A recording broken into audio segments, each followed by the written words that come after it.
नमस्कार मेरे प्रिय भक्तों। ओम नमो भगवते वासुदेवाय नमः।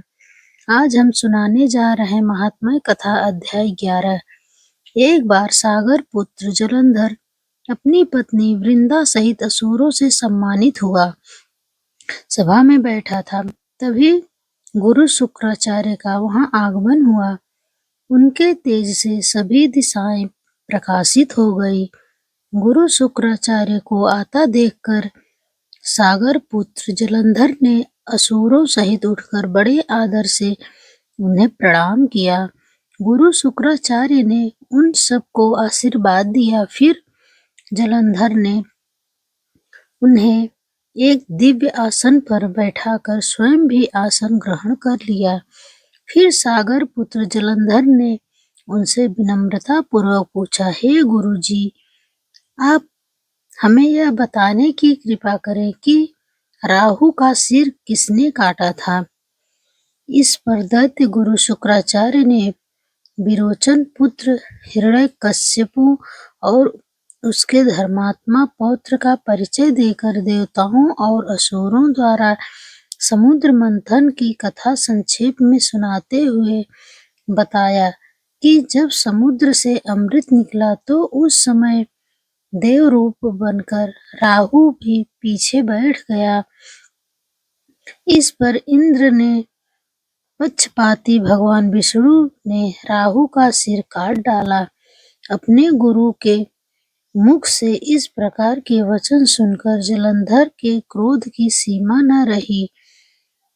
उसके नेत्र लाल हो गए और फिर उसने अपने धस्मर नामक दूत को बुलाया और उसे शुक्राचार्य द्वारा सुनाया गया वृत्तांत सुनाया। तत्पश्चात उसने धस्मर को आज्ञा दी कि तुम शीघ्र ही इंद्रपुरी में जाकर इंद्र को मेरी शरण में लाओ।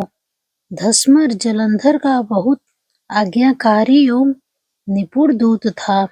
वह जल्द ही इंद्र की सुधर्मा नामक सभा में जा पहुंचा और जलंधर के शब्दों में इंद्र से बोला, हे देवता धाम, तुमने समुद्र का मंथन क्यों किया और मेरे पिता के समस्त रत्नों को क्यों ले लिया? ऐसा करके तुमने अच्छा नहीं किया। यदि तुम अपना भला चाहता है तो उन सब रत्नों व देवताओं सहित मेरी शरण में आ जा, अन्यथा मैं तेरे राज्य का ध्वस्त कर दूंगा। इसमें तुम भी मिथ्या नहीं है। इंद्र बहुत ही विस्मित हुआ और कहने लगा, पहले मेरे भय से सागर ने सब पर्वतों को अपनी कुक्षी में क्यों स्थान दिया और उसने मेरे शत्रु दैत्यों की क्यों रक्षा की? इसी कारण मैंने उनके सब रत्न हरण किए हैं। मेरा द्रोही सुखी नहीं रह सकता, इसमें संदेह नहीं है। इंद्र की ऐसी बात सुनकर वह दूत शीघ्र ही जलंधर के पास आया और सब बातें कह सुनाई। उसे सुनते ही वह दैत्य मारे क्रोध के अपने ओष्ठ फड़फड़ाने लगा और देवताओं पर विजय प्राप्त करने के लिए उसने उद्योग आरंभ किया। फिर तो सब दिशाओं पाताल से करोड़ों करोड़ों दैत्य उसके पास आने लगे। शुंभ निशुंभ आदि करोड़ों सेनापतियों के साथ जलंधर युद्ध करने के लिए इंद्र पर आक्रमण कर दिया।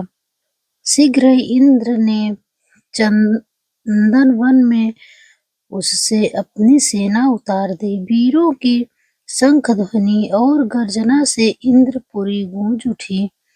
अमरावती छोड़ देवता उससे युद्ध करने चले। भयानक मार काट हुई। असुरों के गुरु आचार्य शुक्र अपनी मृत संजीवनी विद्या से और गुरु बृहस्पति द्रोणाचार्य गिरि से औषधि लाकर जिलाते रहे।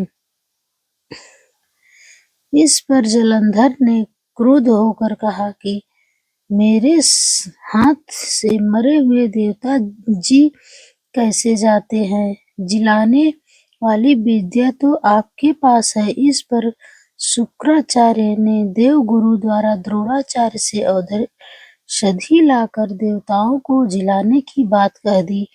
यह सुनकर जलंधर और भी कुपित हो गया। फिर शुक्राचार्य जी ने कहा, यदि शक्ति हो तो द्रोणाचार्य गिरी को उखाड़कर समुद्र में फेंक दो, तब मेरे कथन की सत्यता प्रमाणित हो जाएगी। इस पर जलंधर फिर क्रोधित होकर जल्द ही द्रोणगिरि पर्वत के पास पहुंचा और अपनी भुजाओं से पकड़कर द्रोणागिरि पर्वत को उखाड़कर समुद्र में फेंक दिया। यह तो भगवान शंकर का तेज था, इसमें जलंधर की कोई विचित्रता नहीं थी। तत्पश्चात यह सागर पुत्र युद्ध भूमि में आकर बड़े तीव्र गति से देवताओं का संहार करने लगा। तब द्रोणाचार्य जी ने औषधि लेने गए तो द्रोणाचल को उखड़ा हुआ शून्य पाया। वह भयभीत हो देवताओं के पास आए और कहा कि युद्ध बंद कर दो, जलंधर को अब नहीं जीत सकोगे। पहले इंद्र ने शिवजी का अपमान किया था, यह सुन देवता से युद्ध में जय की आशा त्याग कर इधर उधर भाग गए। सिंधुसूत निर्भय हो अमरावती में घुस गया। इंद्र आदि सब देवताओं ने गुफाओं में शरण ले ली। अगर ये कथा आपको अच्छी लगे तो कमेंट में श्री हरि विष्णु जरूर लिखना और चैनल पर नए हैं तो चैनल को सब्सक्राइब जरूर करना।